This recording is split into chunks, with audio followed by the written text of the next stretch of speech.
शीर्षक जादुई दीपक और उम्मीदों का गांव। बहुत समय पहले की बात है।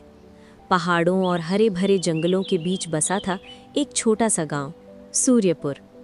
ये गांव दिखने में तो सुंदर था, लेकिन लोगों के दिलों में उदासी बस चुकी थी।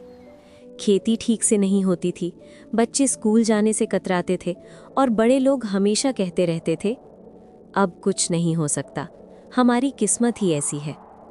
गांव में एक पुराना स्कूल था, जिसकी दीवारें टूटी हुई थीं और छत से पानी टपकता रहता था। फिर भी वहां 5 बच्चे रोज आते थे। आरव 10 साल का, बहुत समझदार लेकिन गरीब। मीरा 9 साल की, हमेशा सवाल पूछने वाली। कबीर 11 साल का, डरपोक लेकिन दिल का अच्छा। गुड़िया 8 साल की, सपने देखने वाली। राहुल 12 साल का, गुस्सैल लेकिन मेहनती। इन बच्चों को पढ़ाने आते थे मास्टर जी, जो कहते थे, बच्चों, हालात चाहे जैसे हों, मेहनत कभी बेकार नहीं जाती। लेकिन बच्चे भी कई बार सोचते, जब गांव ही आगे नहीं बढ़ रहा तो पढ़कर क्या होगा। जंगल की रहस्यमयी खोज। एक दिन स्कूल की छुट्टी के बाद ये 5 बच्चे खेलते खेलते गांव के पास वाले जंगल में चले गए। ये जंगल बहुत पुराना था। गांव के बड़े लोग कहते थे, वहां मत जाओ, वहां जादू है।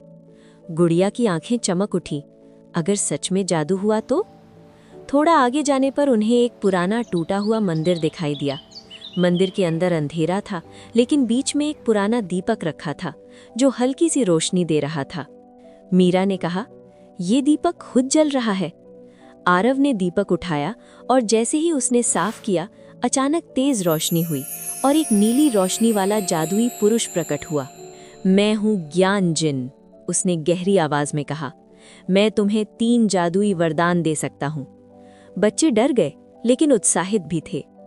वरदान की शर्त, ज्ञान जिन ने कहा, लेकिन एक शर्त है, ये वरदान सिर्फ तुम्हारे लिए नहीं, पूरे गांव के भले के लिए होने चाहिए। बच्चे एक दूसरे को देखने लगे। राहुल बोला, हम अमीर बन सकते हैं? जिन मुस्कुराया, अमीरी से पहले समझदारी जरूरी है।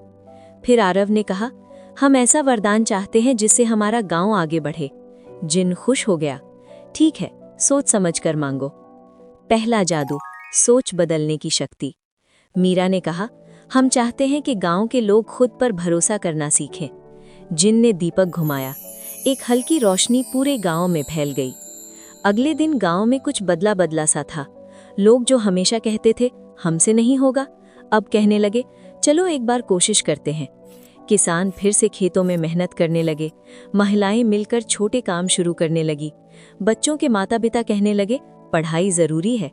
दूसरा जादू, मेहनत का फल दिखाना। कबीर डरते डरते कहा, हम चाहते हैं कि लोग मेहनत का नतीजा अपनी आंखों से देख सकें। जिन ने दूसरा जादू किया। अब जो भी ईमानदारी से मेहनत करता, उसे थोड़े समय में उसका फल दिखने लगता। एक किसान जिसने हिम्मत नहीं हारी थी, उसकी फसल सबसे अच्छी हुई। एक माँ जिसने सिलाई सीखी थी, उसके बनाए कपड़े बिकने लगे। गांव में उम्मीद लौटने लगी। तीसरा जादू, बच्चों में आत्मविश्वास। अब तीसरे वरदान की बारी थी।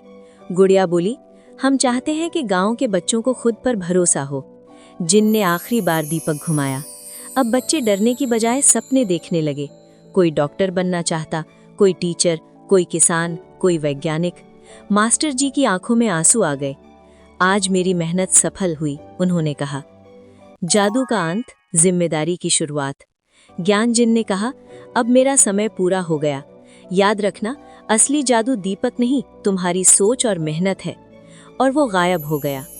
धीरे धीरे जादू की चमक खत्म हो गई, लेकिन बदलाव रुका नहीं, क्योंकि अब लोग समझ चुके थे, जादू सिर्फ सहारा था, असली ताकत इंसान के अंदर होती है। सालों बाद, कई साल बाद सूर्यपुर बदल चुका था। वही पुराना स्कूल अब पक्का और सुंदर था। आरव गांव का पहला इंजीनियर बना। मीरा अध्यापिका बनी। राहुल एक मेहनती किसान। कबीर गांव का डॉक्टर।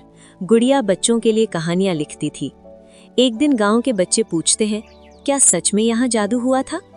आरव मुस्कुराकर कहता है, हाँ, लेकिन वो जादू हम सब के अंदर था। कहानी की सीख, हालात चाहे जैसे हों, सोच बदली जा सकती है। जादू बाहर नहीं, मेहनत और विश्वास में होता है। बच्चे अगर सपने देखना सीख लें तो पूरा समाज बदल सकता है। उम्मीद सबसे बड़ा जादू है।